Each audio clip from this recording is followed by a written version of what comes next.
Slingshotking 17 today I'm gonna show you how to make a whistle from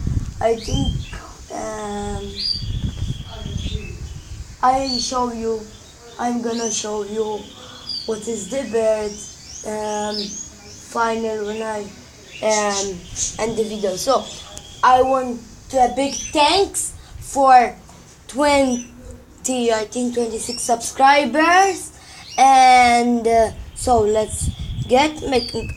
All you need is a hacksaw, scissors, knife, electrical tape, this plastic school thingy,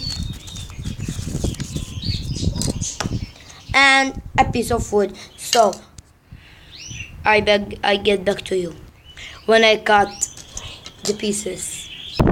So we cut the pieces off. We want two, and now let's make like a small thing in that, and I don't have a cameraman or anything, so I'm gonna make it and back to you when I make it.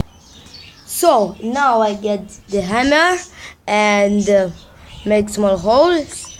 Now all I need to make is put this in here and do something like this. I'll get back to you later.